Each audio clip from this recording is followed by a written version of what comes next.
A long time ago, I very briefly lived with my good friend Ben on a quiet street in Northville, Michigan, a place that, if it's notable for anything, is for being close enough to Detroit to feel its cold shadow. It wasn't the nicest house, or the nicest block, or the nicest area for that matter, but for two broke young men like us, the price was unbeatable. Ben and I had been close since we were about 9 years old, and at the time this happened, we were working the same job. Rooming with him seemed like the perfect idea back then, a way to split rent and scrape by together, just two old friends trying to make it through. It was on our very first day there, while carrying boxes in and out, that we quickly noticed the house directly across the street.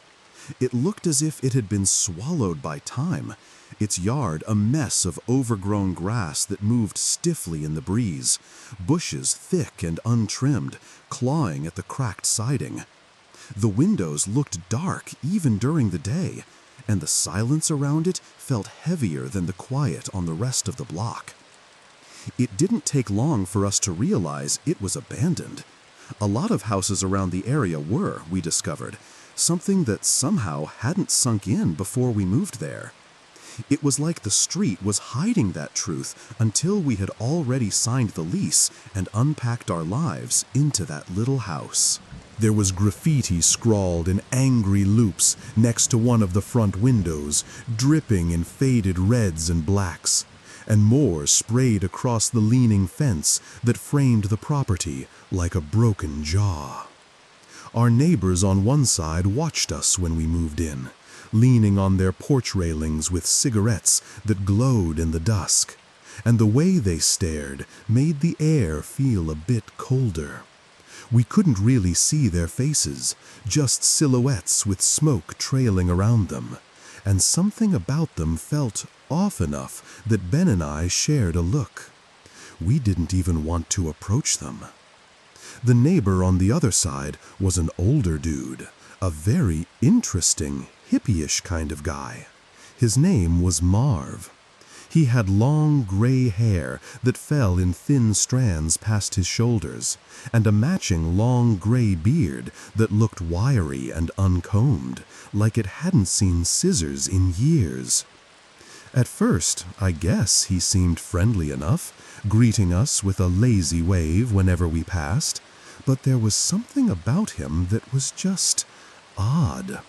He was the kind of person who spoke in slow, drifting sentences, and you could never quite tell if he was finished talking or just pausing to think.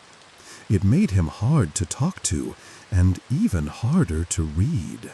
We ended up speaking with him on our second day there, after we got off work, when we were both still trying to convince ourselves that moving into that neighborhood was a good idea.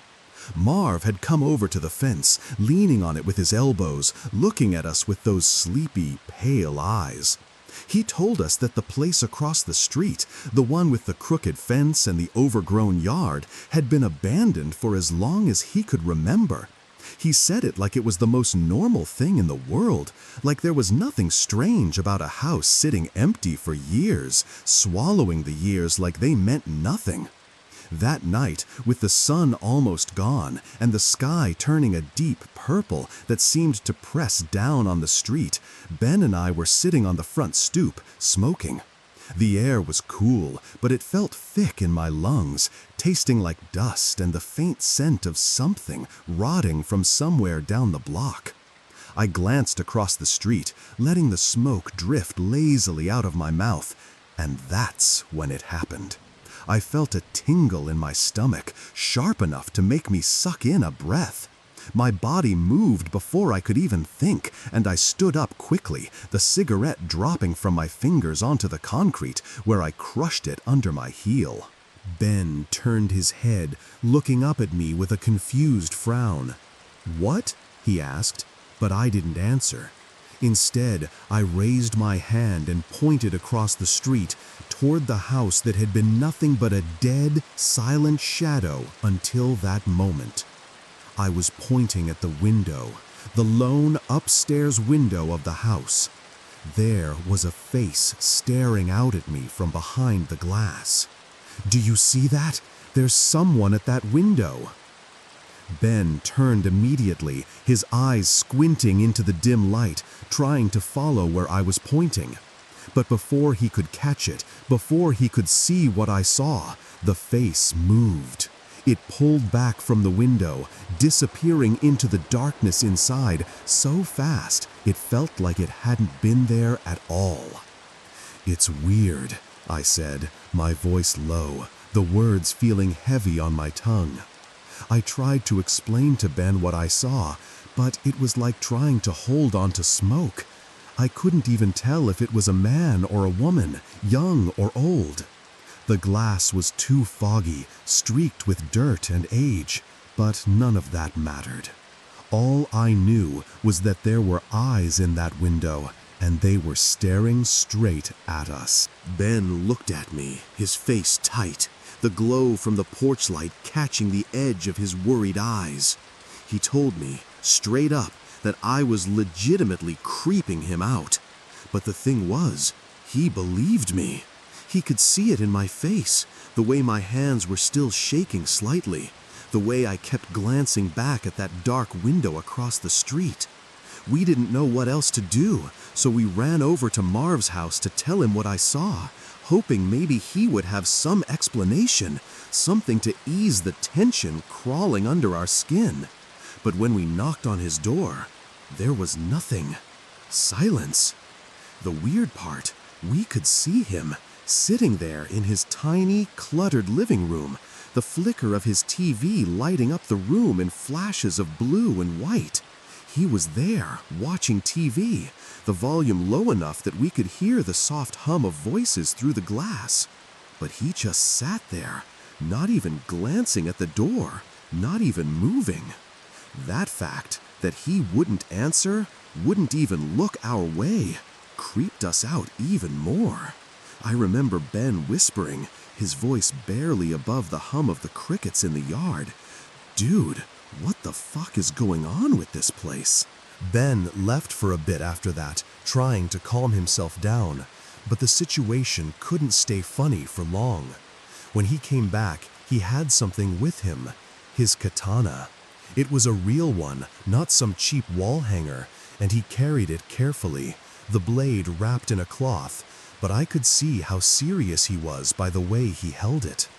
He brought it to mention something, and he suggested, with that nervous grin he always got when we were about to do something reckless, that we go across the street with it, break into the house from the backyard, and see what the hell was going on for ourselves. That was just who we were. We'd always been adventurous, daring, even stupid at times. Trouble seemed to follow us, and we never minded, not back then. This felt like the natural response for us, like we had to know, like we couldn't just sit there while something watched us from that window. When it got dark, we did it. We crossed the street, the katana in Ben's hand, the quiet of the block pressing around us so hard it almost hurt our ears. We moved through the unkempt yard, the grass brushing against our legs, and slipped into the backyard where the shadows felt heavier. The back door was held shut with a warped board nailed across it, but it didn't take much for us to pry it off, the wood snapping in the silence with a sharp crack that made us both freeze for a second. Then Ben pushed the door open, and we stepped inside. We both had heavy-duty flashlights, the kind that could light up a whole room with one beam, and we clicked them on, sweeping the light over the space around us as we moved forward. The house was dusty, every surface coated in a fine layer that puffed into the air as we stepped, making it smell old and dry, the scent of mildew and rotting wood mixing with every breath we took. It was decrepit, the wallpaper peeling in long strips, but what struck us most was how untouched it felt. There was no graffiti inside, no broken bottles, no trash or signs of people having squatted there. It was like the outside world hadn't been able to get in, like the place was frozen in time, holding on to its silence like a secret. Still, the place was disturbingly creepy. Every step on the creaking floor felt louder than it should have, and the darkness seemed to press closer just outside the beams of our flashlights. We tried to laugh it off, making nervous jokes about how we should get the fuck out of there, but the laughter felt thin, cracking around the edges. But we pressed on. The first floor was pathetically small, just like the cramped place we were renting. There was a kitchen with yellowed counters, a tiny living room with sagging floors, and a dining room that felt more like a narrow hallway than an actual room. There was no basement, just one small closet off to the side, its door hanging crooked on rusted hinges. We cleared the first floor quickly, sweeping our flashlights over every corner, under every counter, into every shadow. There was nothing there. We both looked at each other, our breath fogging slightly in the cold, stale air, and agreed that we had to check upstairs. We couldn't just leave it. We tiptoed over to the staircase, each step creaking under our weight as we moved, our flashlights trembling slightly in our hands. The air felt heavier near the stairs, like it was pressing down on us, warning us not to go up. And then, out of nowhere, Ben screamed, "Is anybody up there?" His voice shot up the stairs, echoing off the walls, and it was so loud in the silence that I felt it in my bones. "Dude, why the fuck would you do that?" I hissed at him, my voice tight, my heart pounding so hard it felt like it was going to shake out of my chest. But before Ben could answer, we both froze. We heard it. Rapid stomping, heavy and frantic, suddenly pounding from somewhere above us. It was like someone big, had been waiting, and now they were running, the footsteps slamming against the floor, getting closer and closer to the top of the stairs. I literally felt like my heart stopped. The sound filled the entire house, echoing down the stairwell and vibrating in the air around us. Ben, who was the one holding the katana, didn't even try to act brave. He was the first to turn and run, grabbing my arm in a tight, painful grip and yanking me with him. We bolted, crashing through the darkness, the beam of the flashlight bouncing wildly as we scrambled for the back door. We went out the way we came in, the cold air of the night hitting us like a slap as we stumbled into the yard, and we ran across the street without looking back. That was when we saw Marv. He was just standing there, by his window, his face pale and expressionless, watching us. He didn't move, didn't wave, didn't even blink as we stopped in the street, gasping for breath, our chests heaving as we tried to process what had just happened. He just stood there, intently staring at us, the flicker of the TV behind him making his silhouette twitch in the glow. We didn't know what to do. We couldn't think. We just stood there for a moment, catching our breath, the cold air burning in our lungs, before we finally went inside our own house. We decided not to call the police. We didn't even talk about it much, just exchanged looks that said enough. We couldn't stay there, not after that. The very next day, we packed everything we had. We told the landlord that the location was just too inconvenient for us, that we needed to leave ASAP. We didn't give any more explanation than that. We drove away from that house, the cracked windows and the overgrown yard shrinking in the rearview mirror, and we never looked back. All right.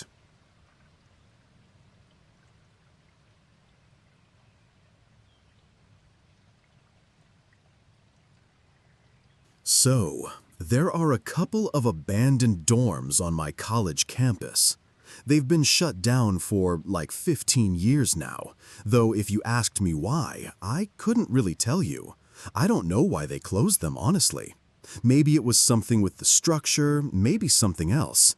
Anyway, the point is, they're abandoned. There's a rumor that they'll be renovated someday, that they'll get around to fixing them up and reopening them. But if you've ever seen how the school handles things, you'd know that's probably never going to happen. They'll just sit there, rotting quietly behind the fences forever. Naturally, people say they're haunted. You can't have abandoned dorms on a college campus without someone claiming they're haunted. The windows are all boarded up now, big sheets of plywood nailed over them, and the doors are locked tight to keep curious students out. But we all know that's not enough to stop everyone. Because I like to think of myself as a bit of an urban explorer, someone who isn't afraid to poke around in places where I'm not supposed to be, and I'm not exactly the type who gets worried about getting into a little trouble. I decided about a week ago that I was going to break in and take a look around for myself. Cut to last night. I didn't really have a plan, exactly. I mean, the only plan was to wear black and try not to get caught. That was pretty much it. Security on campus has been tighter lately, and they've been doing more patrols, but I didn't have any trouble getting in. I moved quietly, slipping between buildings and keeping to the shadows, my breath clouding lightly in the cold air, the grass crunching softly under my shoes as I made my way to the fence around the dorms. And just like that, I was in, unseen. I'll spare you the details, but let's just say you'd be surprised what you can do with a crowbar and a bit of vandalism. It wasn't exactly elegant, but it worked. I ended up crawling in through a first-floor window I managed to pry open, the wood around it creaking softly as I slipped inside. I found myself in what used to be an empty dorm room, the kind with peeling paint and a lingering smell of stale air, illuminated only by the weak glow of my phone's flashlight. The beam of light shook slightly in my hand, brushing across the cracked walls and the dusty floor as I tried to get my bearings. Now, one of the rumors around campus is that the basement is the part that's actually haunted.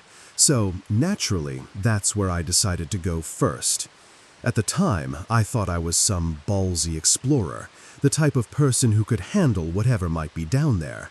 But looking back, I can't even express how thoroughly scared shitless I was. The building was dark in a way that felt heavy, the kind of darkness that made every shadow feel alive, ready to reach out and grab you. It was old, and it smelled weird, like damp wood and mold, and every time I turned a corner, I felt like something was about to step out and tear me apart. It didn't help that my phone battery was draining fast, the flashlight app sucking the life out of it with every second I kept it on. I was forced to use it sparingly, switching it on only when I absolutely needed to see where I was going. Patience is not my forte, but I didn't have a choice if I wanted to keep any battery left. Anyway, the basement. There wasn't any alleged faceless man ghost down there, at least not that I saw. But this is where things started to get weird. Let me just set the scene for you. I very carefully made my way down the stairs, each step creaking under my weight, the sound echoing in the dark stairwell as I held my breath, waiting for something to move in the darkness. When I reached the bottom, I found a door, its paint chipped and the handle cold under my fingers. I opened it slowly, the hinges groaning softly, and stepped into, well, a room. A completely normal room.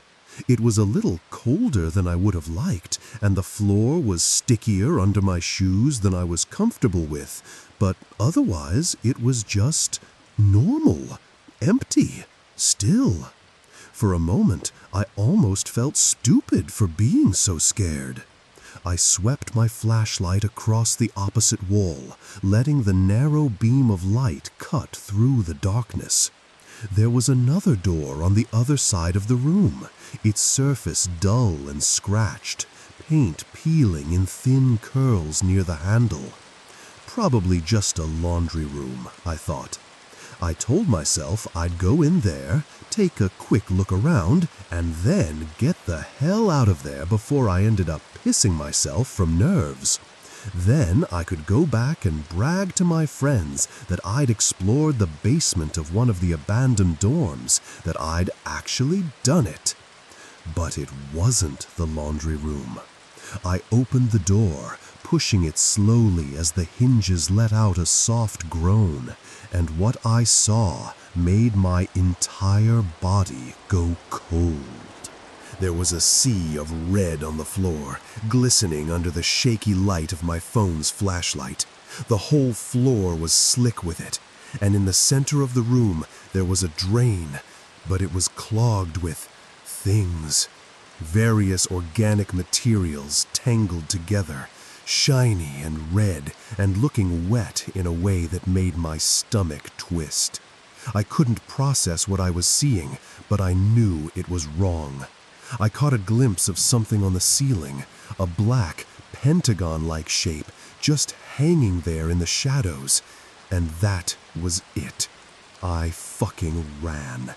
I turned and bolted, my shoes slipping slightly on the sticky floor before I caught my footing, sprinting up the stairs, taking them two at a time as the air felt colder against my skin, my breath coming in sharp gasps. Down the hall, through the darkness, out the window I had busted open earlier, the broken glass crunching under my shoes as I pushed myself through. I didn't stop running, not even once. I ran across campus, my legs burning, the cold night air stinging my face, until I finally made it back to my dorm. When I got there, I fell into my bed, wide awake, heart still pounding, sweat cold on my skin, absolutely terrified. Every time I closed my eyes, I saw that room again. The red, the drain, the thing on the ceiling. Eventually, after what felt like hours, I managed to fall asleep, sometime after my roommate left for class in the morning. When I finally got up around 11, I dragged myself out of bed, still feeling the fear clinging to me like a second skin. And that's when I saw it. A piece of paper slipped under my door while I was sleeping. I picked it up with trembling hands. Did you like what you saw? It was written in bright red ink, the letters uneven, like they were almost scratched onto the paper. It's gotta be someone just fucking with me, I told myself. It has to be. Someone must have followed me, seen me go in, and decided to mess with me. But damn, they're good at it, because this legitimately creeped me out.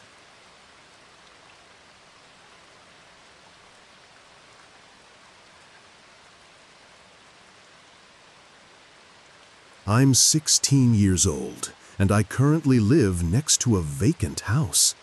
Actually, calling it vacant doesn't really feel right. It's more like abandoned. The yard is overgrown, the paint is peeling, and the windows are dark and empty, like they're always watching. I never really knew why the town hadn't made any effort to fix it up and sell it off, but honestly, it never bothered me all that much. At least, not until a recent disturbing event. My bedroom window faces the neighboring house directly. On hot nights, I'd keep my window open, letting in the warm breeze, and sometimes, when everything else was quiet, I would hear things. Voices, or at least what sounded like voices, low and muffled. Sometimes it was more like moaning noises drifting through the night air, just soft enough to make me strain to listen. I even wondered if it was just some teens sneaking in there to hook up, using the abandoned house as their hiding spot. It was a weird thought, but it seemed like the only logical explanation. But then, one night, that changed. It was a Thursday night in July. I remember it because it was one of those humid nights where the air felt heavy and the quiet made every little sound seem louder than it should. I was lying on my bed, home alone, playing video games, the glow of the TV lighting up the dark room in flashes of color. That's when I thought I heard something from outside. I muted the TV, the sudden silence in the room pressing against my ears, and I listened. At first, there was nothing, just the hum of the night outside. I got up and went to the window, peering out into the darkness, and that's when I heard it. A scream. I literally gasped, my breath catching in my throat. The scream wasn't long or drawn out. It only lasted about a second, but it was enough. It was sharp, cutting through the quiet, and even though it was faint, I could tell exactly where it came from. The abandoned house. My adrenaline spiked, rushing through me so fast I could feel it in my fingertips. I needed to get closer. I needed to know what was going on over there. Without even thinking, I shut off the lights and the TV, plunging my room into darkness. I grabbed my airsoft gun, holding it tight in my hand like it was a real weapon, like it could actually protect me, and I headed for the window. I slipped out into the night, the air thick around me, and I hopped the backyard fence, landing softly on the other side. I was in the abandoned house's backyard now. I slipped just a bit inside, pausing to listen. That's when I heard it. A weird, steady, creaking noise, slow and rhythmic, almost like something moving back and forth. It was very low, but it was there, clear enough to send a chill creeping down my spine. And it was dark in there, as dark as it could get, the kind of darkness that feels heavy, swallowing up everything it touches.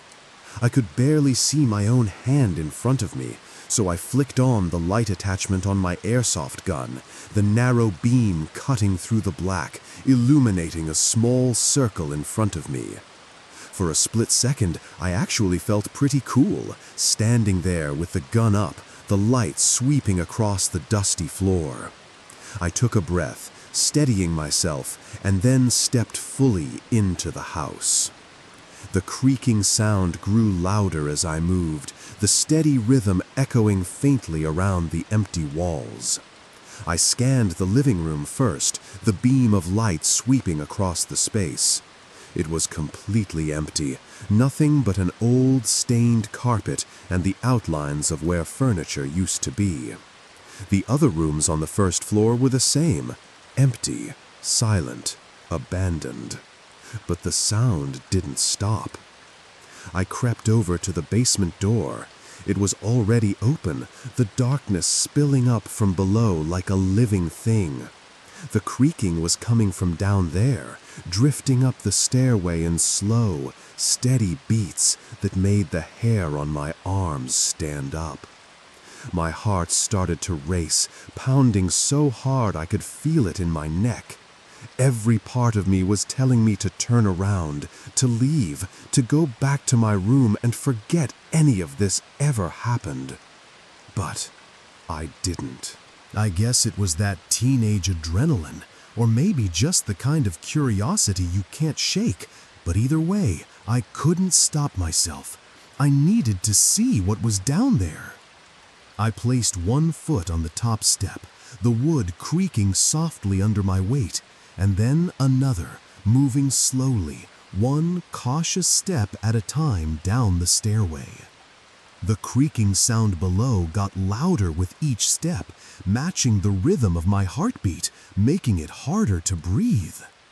Finally, when the opening to the basement came into view, I raised my airsoft gun, the light slicing through the darkness, and aimed it around the room. That's when I saw it. I froze, breath caught in my throat, as the light landed on something moving in the darkness. It was a rocking chair.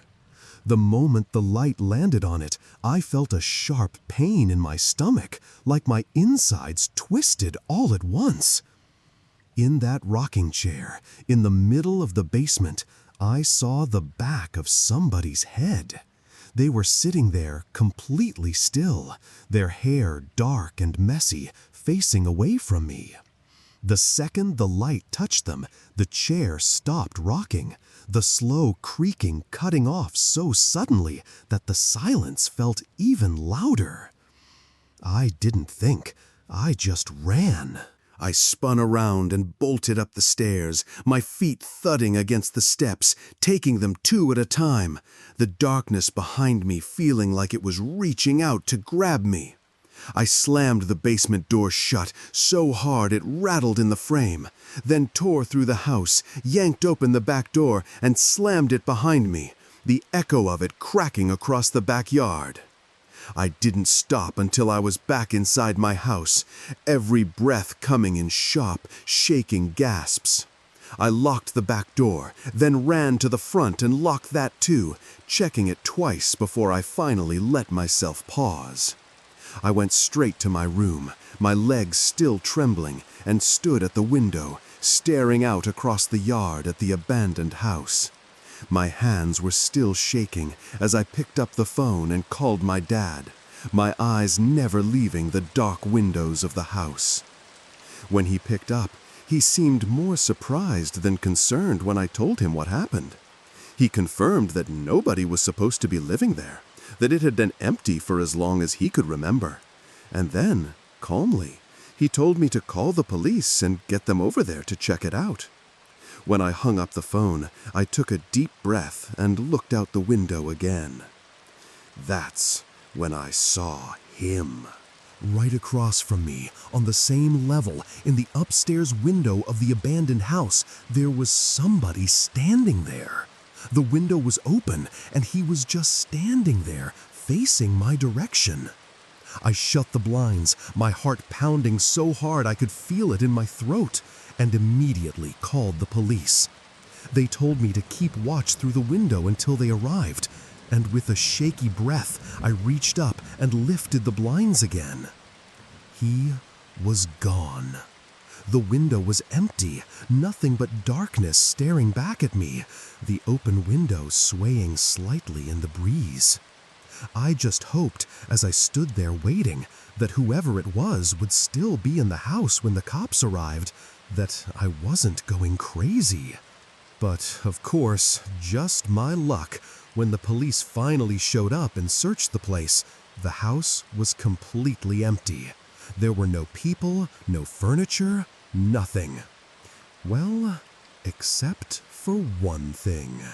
A single wooden rocking chair sitting in the middle of the otherwise empty basement.